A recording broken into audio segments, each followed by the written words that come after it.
तो चलिए अगला हम लोगों को देखना है ओम्स लॉ के बारे में, ठीक है। ओम्स लॉ क्या होता है? ओम्स लॉ, ठीक है। ओम्स लॉ क्या होता है?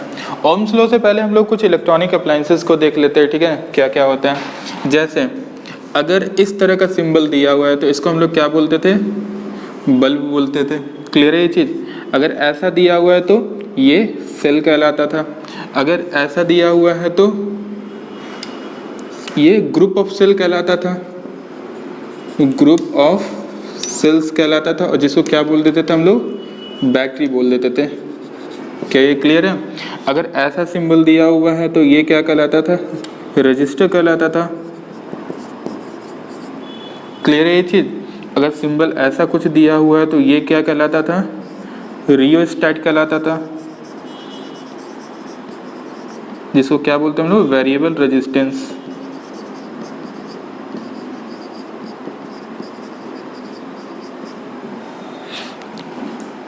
अगर कुछ सिंबल ऐसा दिया हुआ है तो ये गैल्वेनोमीटर।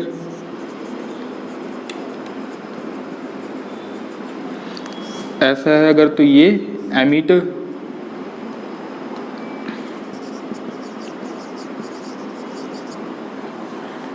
ठीक, अगर ऐसा दिया हुआ है ये कुछ तो ये कहलाता था आपका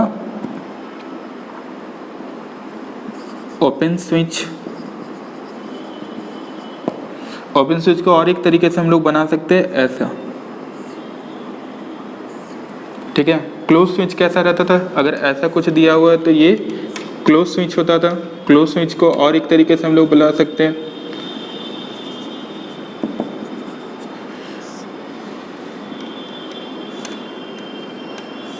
यहाँ कॉन्टेक्ट टच होना चाहिए तो ये क्लोज स्विच कहलाएगा। क्या ये क्लियर है? कुछ इतना इलेक्ट्रॉनिक अप्लायंसेस को हम लोगों को देखना था, और कौन सा इलेक्ट्रॉनिक अप्लायंसेस कैसे वर्क करता है धीरे धीरे करके हम लोग आगे समझते चलेंगे। क्लियर है? ये बल्ब हो गया, ये सेल हो गया, ये रजिस्टर हो गया, ये ग्रुप ऑफ सेल हो गया जिसको बैटरी भी बोला जाता है, ये कॉम्बिनेशन ऑफ सेल्स बोलते हैं इसको, जिसको बैटरी बोल देते हैं हम लोग। ये रियोस्टैट और वेरिएबल रेजिस्टेंस को शो करेगा, वो गैल्वेनोमीटर है जो करंट को डिटेक्ट करने में काम आता है। ये एमीटर है, इसमें और एक होता था यहाँ वोल्ट मीटर। क्या ये क्लियर है? एमीटर करंट को मेजर करने के लिए काम आता है, वोल्ट मीटर वोल्टेज को मेजर करने के लिए काम आता है। ये दोनों पेयर क्या हो गया आपका? ओपन स्विच का हो गया। उसी तरीके से ये दोनों पेयर किसका हो गया? आपका क्लोज स्विच का हो गया। क्या ये क्लियर है? चलिए आगे समझते हैं हम लोग इसे।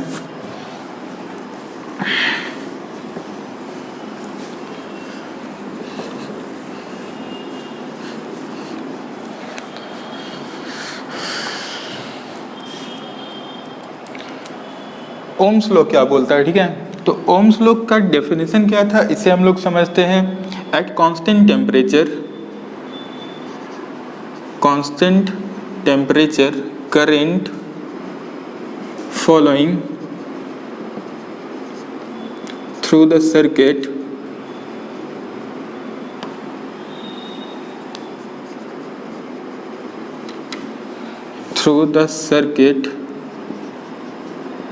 is directly proportional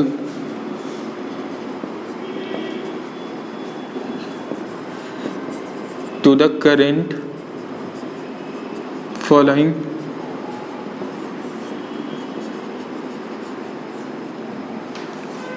directly proportional to the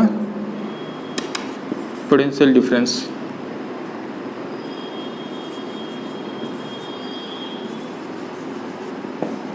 क्या ये क्लियर है?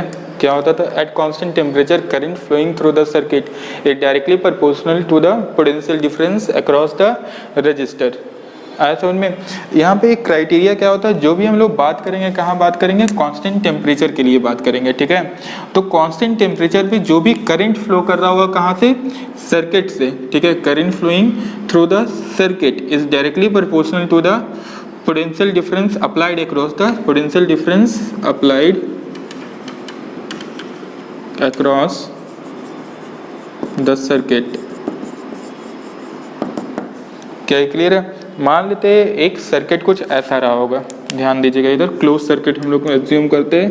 ऐसा कुछ रजिस्टर है, ये एक सेल से कनेक्टेड है, सेल का जो पोटेंशियल डिफरेंस है वो कितना दिया हुआ है, V दिया हुआ है। हम लोग प्रीवियस क्लास में देख चुके थे पोटेंशियल और पोटेंशियल डिफरेंस को हम लोग किससे रिप्रेजेंट करते हैं, V से रिप्रेजेंट करते हैं। और ये भी देखे थे करंट का जो डायरेक्शन होता है वो किधर से किधर होता है, positive terminal of the cell to negative terminal of the cell. ठीक है, इधर से कुछ ऐसे ये जा रहा होगा। क्लियर है। ये रजिस्टर कितना रहा होगा, मान लेते हैं R रहा होगा, करंट कितना फ्लो कर रहा होगा, यहाँ पे करंट I फ्लो कर रहा होगा। ठीक, तो अगर यहाँ पे ध्यान से सोचा जाए, ठीक है, V वोल्टेज है, करंट I फ्लो कर रहा है, R रजिस्टर से ये कनेक्टेड है। ठीक, R रजिस्टर से कनेक्टेड है।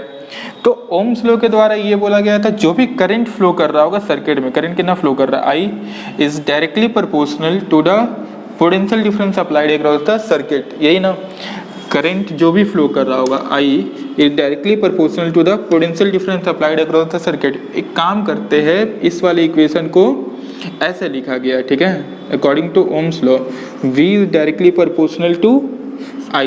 क्लियर है ये चीज।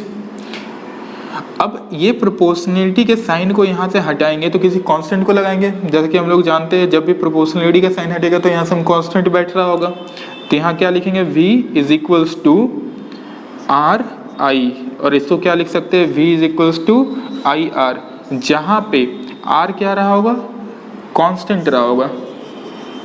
क्लियर है ये चीज।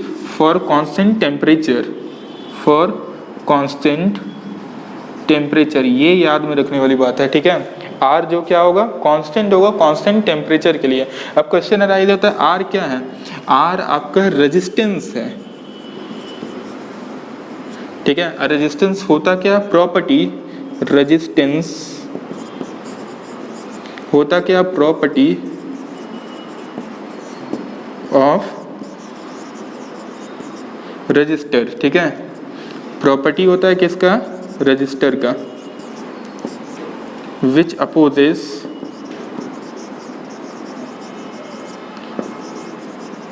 फ्लो ऑफ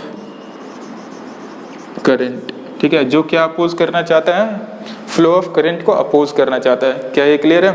फिर से एक बार समझते हैं ओम्स लॉ को। ओम्स लॉ क्या बोला जाता है, eight constant temperature, constant temperature में जो भी करंट फ्लो कर रहा होगा सर्किट में वो डायरेक्टली प्रोपोर्शनल होगा पोटेंशियल डिफरेंस के जो कि सर्किट में अप्लाइड होगा। क्लियर है ये चीज। तो एज्यूम कर लेते हैं ये कोई क्लोज सर्किट रहा होगा, ये क्या है, कोई क्लोज्ड सर्किट जो कि क्या कंटेन कर रहा है, एक रेजिस्टर को कंटेन कर रहा है, पोटेंशियल डिफरेंस से जो अप्लाइड है, और उस कारण से यहाँ करंट कितना फ्लो करने लगा, मान लेते हैं I करंट फ्लो कर रहा होगा। ठीक है, तो I कितना किस पे प्रोपोर्शनल होगा, V के प्रोपोर्शनल होगा। क्लियर है ये चीज। तो इस वाले टर्म को हम लोग ऐसे भी लिख सकते हैं, V is directly proportional to I। अब प्रोपोर्शनलिटी के साइन को हटाएंगे तो कुछ कांस्टेंट होगा, और यहाँ कांस्टेंट ये क्या रहा होगा, R रहा होगा। क्लियर है ये चीज। तो इस वाले इक्वेशन को ऐसे लिख देते हैं कन्वीनियंट के लिए अपना, और कोई फर्क नहीं पड़ता उससे। ठीक है, जहाँ R क्या होगा, यहाँ पे कांस्टेंट होगा, लेकिन कब के लिए ये कांस्टेंट होगा, कांस्टेंट टेम्परेचर के लिए। क्या ये क्लियर है। जहाँ R क्या रहा होगा, रेजिस्टेंस रहा होगा। रेजिस्टेंस होता क्या, प्रॉपर्टी होता है ऑफ रजिस्टर, रजिस्टर का एक प्रॉपर्टी होता है। ठीक है, जो कि करता क्या है, विच अपोजेस फ्लो ऑफ करंट, जो कि क्या अपोज करना चाहता है, फ्लो ऑफ करंट को अपोज करना चाहता है। क्या ये क्लियर है। अगर किसी सर्किट में करंट बह रहा है तो रेजिस्टर उसको अपोज करना चाहेगा। यहाँ तक समझ में है। आगे इसको और थोड़ा डीपली हम लोग समझते हैं। ठीक है, जहाँ पे SI यूनिट का अगर बात करें, SI unit of R, SI unit of R, अब क्वेश्चन अराइज होता है R का SI यूनिट क्या रहा होगा। ठीक है, देखिए ये जो भी थ्योरी है ये किसके द्वारा दिया गया था, ओम के द्वारा दिया गया था। ओम एक साइंटिस्ट थे, उनके द्वारा दिया गया था। क्लियर है ये चीज। तो जो R का SI यूनिट है वो क्या रखा गया, ओम रखा गया। तो SI यूनिट ऑफ R क्या होता है, ओम, और रिप्रेजेंट किससे करते हैं हम लोग, इस सिंबल से रिप्रेजेंट करते हैं। ठीक है, इस सिंबल का नाम क्या है, ओमेगा। ठीक है, लेकिन हम लोग लिखेंगे क्या, ये सिंबल लिखेंगे और प्रोनाउंसिएट इसको क्या करेंगे हम लोग, ओम प्रोनाउंसिएट करेंगे। क्या ये क्लियर है। आगे बढ़ते हैं हम लोग जरा सा ओम्स लॉ के बाद। ठीक है,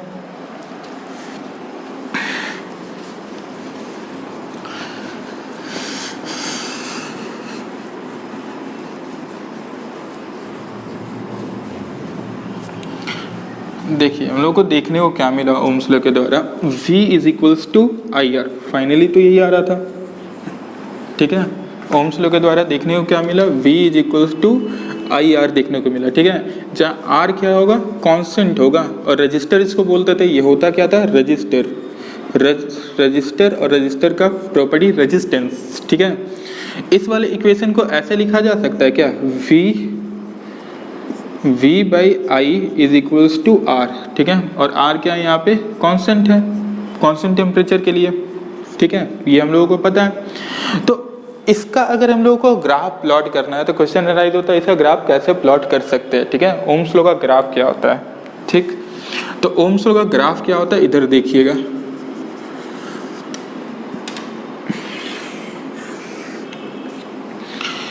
ध्यान दीजिएगा, ठीक है, ये V है, ये I है, और ये क्या है आपका R है, ठीक है, V है, ये I है, और ये क्या है, R है।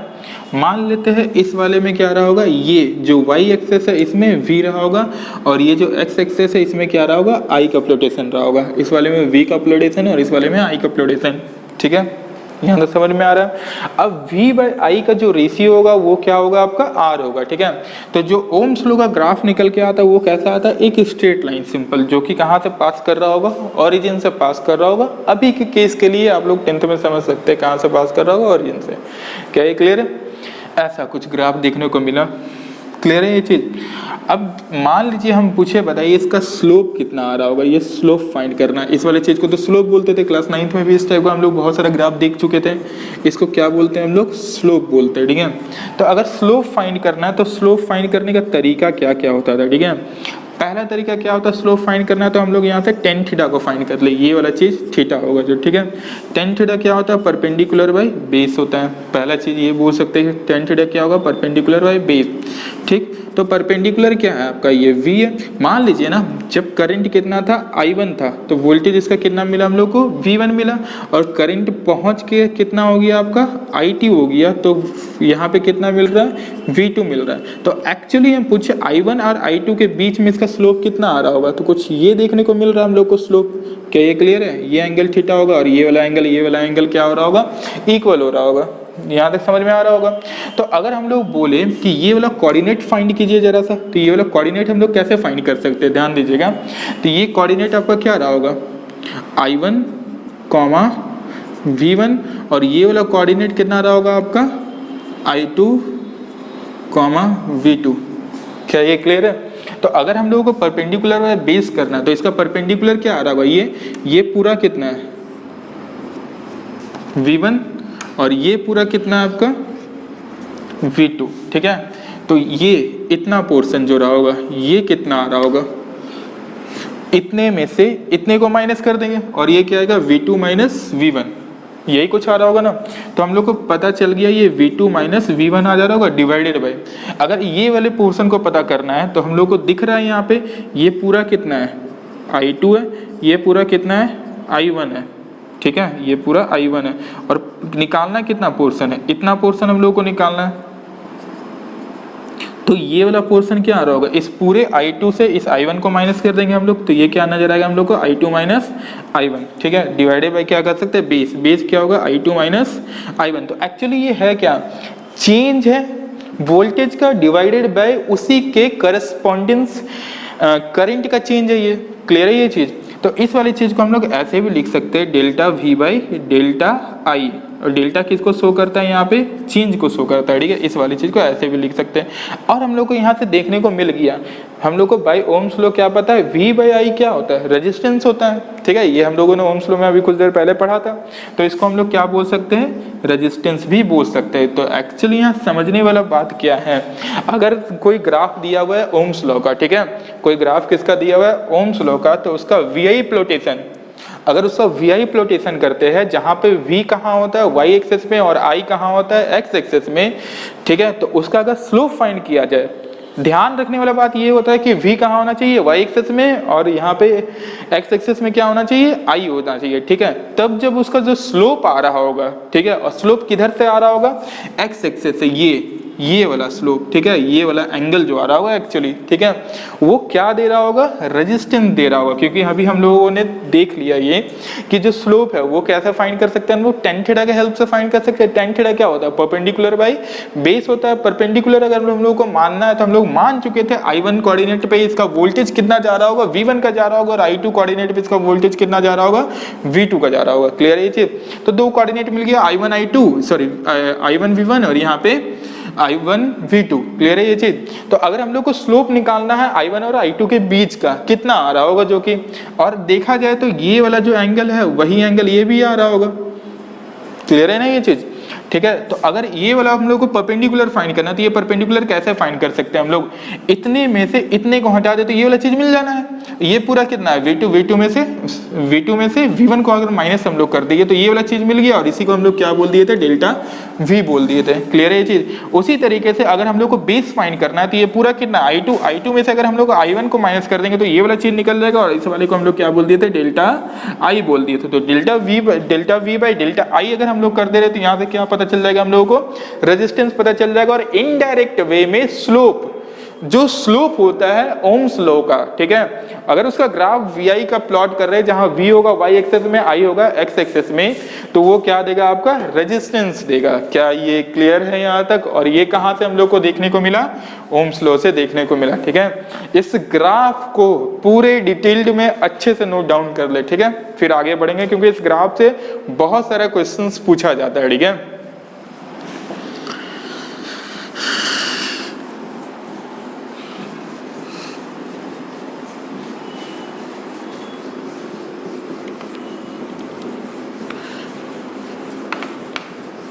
जैसे एक दो ग्राफ के क्वेश्चंस को हम लोग देख लेते हैं। अभी मान लीजिए कुछ क्वेश्चन ऐसा पूछा गया है बोर्ड की एग्जामिनेशन में, ठीक है, ये V है, ये I है, दो ग्राफ जा रहा है, एक ऐसा जा रहा है, एक ऐसा जा रहा है। ठीक है, ये ग्राफ को मान लीजिए ये रहा होगा स्लोप A और ये रहा होगा स्लोप B। ठीक है, A और B VI प्लॉट है। VI प्लॉट जैसे दे दिया तो हम लोग को पता चल गया ये ओम्स लॉ का ग्राफ है। ठीक है, तो क्वेश्चन ये पूछा जाता है, बताना ये है कि A वाले का रेजिस्टेंस ज्यादा होगा और B वाले का रेजिस्टेंस ज्यादा होगा। ठीक है, A वाले का रेजिस्टेंस ज्यादा हो रहा होगा या फिर B वाले का रेजिस्टेंस ज्यादा होगा। तो हम लोग को पता है ना, जो स्लोप होता है वही तो रेजिस्टेंस होता है ना, कहाँ पे, VI ग्राफ में और ओम्स लॉ के ग्राफ में। ठीक है, लेकिन जो ग्राफ का बात करेंगे सारा का सारा कहाँ होगा, एट कांस्टेंट टेम्परेचर, सारा कांस्टेंट टेम्परेचर पर हम लोग बात कर रहे होंगे। ठीक है, तो ध्यान से अगर सोचा जाए, ठीक है, थोड़ा एनालाइज करते हैं इस चीज को।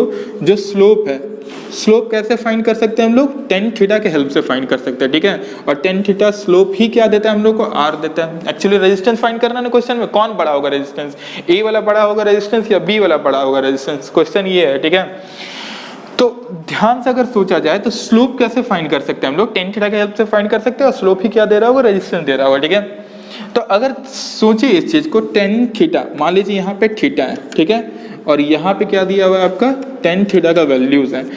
थीटा अगर 0 है तो टेन थीटा का वैल्यू 0। अगर थीटा का वैल्यू कितना आ गया आपका, मान लीजिए 30 डिग्री, तो टेन थीटा का वैल्यू क्या आता है, 1/√3 आता है। ठीक है, और ये 1/1.732 बोल सकते हैं, √3 का वैल्यू इतना होता है। अगर यहाँ पे आ गया आपका थीटा का वैल्यू 45 डिग्री, ठीक है, तो ये कितना आ जाना है, 1 आ जाना है। अगर यहाँ थीटा का वैल्यू हो गया आपका 60 डिग्री, तो ये क्या आ जाएगा आपका √3, और इसको क्या बोल सकते हैं, 1.732। अगर थीटा का वैल्यू होगी यहाँ पे 90 डिग्री, तो ये कितना आ जाएगा आपका, अनडिफाइंड। क्या ये क्लियर है? और इन्फिनिटी आ जाएगा, अनडिफाइंड ना बोल के हम लोग क्या बोल देंगे, इन्फिनिटी बोल देंगे। ठीक है, तो यहाँ से देखने वाला बात ये है, अगर इधर से इधर हम लोग जा रहे हैं तो जैसे जैसे टेन थीटा का वैल्यू बढ़ रहा है, जैसे जैसे थीटा का वैल्यू बढ़ रहा है, सॉरी, जैसे जैसे यहाँ पे थीटा का वैल्यू बढ़ रहा है, उसी तरीके से जो टेन थीटा है उसका वैल्यू बढ़ रहा है या घट रहा है, ये देखने वाली बात है। ठीक है, यहाँ पे 0 था, चलो बढ़िया वाला बात है। यहाँ पे 1/1.732 आया, मतलब इसका जो वैल्यू होगा ये लेस देन 1 होगा। इसका जो वैल्यू आ रहा होगा ये 1 से तो कम आ रहा होगा ना, ये किसके बराबर है, 1 से के बराबर आया, और ये जो वैल्यू आया ये 1 से बड़ा आया। ठीक है, तो 0 आया, फिर 1 से छोटा आया, फिर 1 आया, फिर 1 से बड़ा आया, फिर बहुत बड़ा नंबर आ गया। तो क्या देखने को मिला, इधर से इधर भी जैसे जैसे जा रहे हैं तो वैल्यू जो है इसका, किसका वैल्यू, टेन थीटा का, वो क्या करते हुए नजर आया, इंक्रीज कर रहा है। तो हम लोग बोल क्या सकते हैं, जैसे थीटा इंक्रीज कर रहा होगा, एंगल इंक्रीज कर रहा होगा, उसी तरीके से टेन थीटा का वैल्यू भी क्या कर रहा होगा, यहाँ पे इंक्रीज कर रहा होगा। क्लियर है ये चीज? तो हम लोग को देखने वाला बात ये है बस यहाँ पे कौन सा एंगल बड़ा है, ठीक है, एंगल ए का बड़ा है या एंगल बी बड़ा है, ठीक है। मान लीजिए ये रहा होगा थीटा 1 या थीटा 2 मान लेते हैं इस वाले को, और ये क्या रहा होगा पर थीटा 1 रहा होगा, तो थीटा 1 बड़ा या थीटा 1 किससे बड़ा है, थीटा 2 से बड़ा है। हम लोग को देखने को ये मिल रहा है ना, थीटा 1 इस क्या रहा होगा, ग्रेटर देन रहा होगा यहाँ पे थीटा 2। और हम लोग को पता है जैसे जैसे थीटा 1 यहाँ पे बड़ा होगा तो थीटा 1 अगर बड़ा होगा तो हम लोग क्या बोल सकते हैं, tan theta 1 is greater then ten theta 2 बोला जा सकता है ना। क्यों? हम लोग को पता है ना जैसे जैसे थीटा बढ़ेगा वैसे वैसे टेन थीटा का वैल्यू बढ़ेगा, तो थीटा 1 अगर बढ़ा है तो टेन थीटा 1 का वैल्यू बढ़ा होगा as compare to tan theta 2, ठीक है।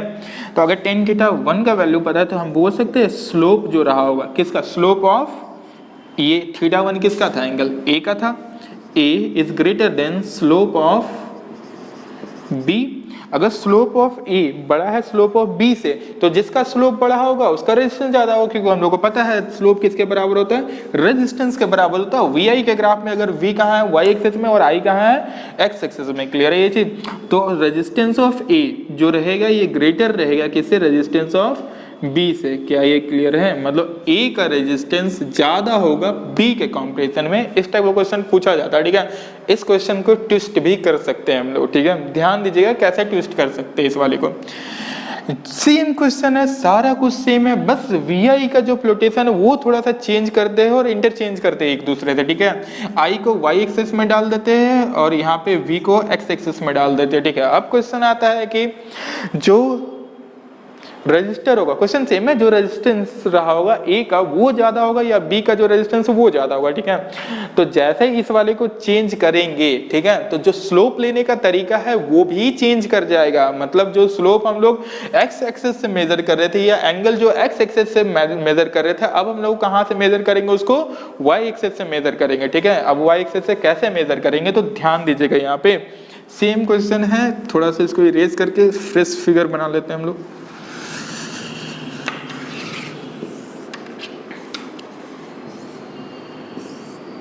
ये B था, ये A था, चेंज क्या हुआ था, यहाँ पे I आ गया था ना आपका, यहाँ I आ गया था, यहाँ V आ गया था, ठीक है।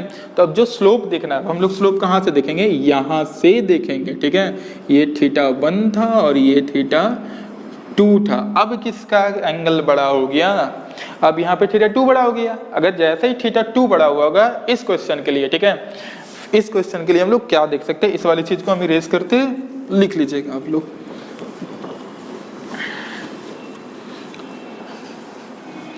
ठीक है, अब इस वाले क्वेश्चन के लिए क्या आ गया, theta 2 is greater then theta 1। क्यों? हम लोग इसको वी आई को इंटरचेंज कर दिए तो स्लोप भी इंटरचेंज हो जाएगा, ठीक है। जो एक्स एक्सिस लेते थे अब कहाँ से लेंगे हम लोग, वाई एक्सिस से लेंगे, ठीक है। तो लिख क्या सकते हैं, स्लोप जो रहा होगा मतलब 10 थीटा 2 ग्रेटर देन क्या लिख सकते हैं, 10 थीटा 1, और slope of B is greater than slope of A, ठीक है। तो स्लोप ऑफ बी बड़ा है तो हम लोग बोल सकते हैं जो रेजिस्टेंस होगा बी का वो ज्यादा आ जाएगा ए से। क्लियर है ये चीज? तो ध्यान में रखने वाली बात क्या है, जैसे जैसे अगर इंटरचेंज करेगा, क्या इंटरचेंज करेगा, ये वी आई का फ्लोटेशन एक्स वाई के ग्राफ में और एक्स वाई के कार्टेशियन प्लेन में, ठीक है। तो जैसे जैसे वो इंटरचेंज करेगा तो स्लोप लेने का तरीका भी चेंज करेगा। क्या ये क्लियर है?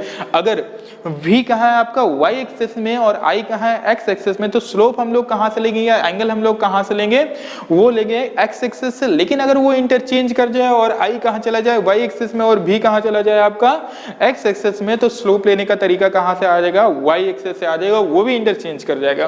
क्या यहाँ तक क्लियर है? चलिए एक दो क्वेश्चन और इस पे देखते फिर आगे हम लोग बढ़ेंगे।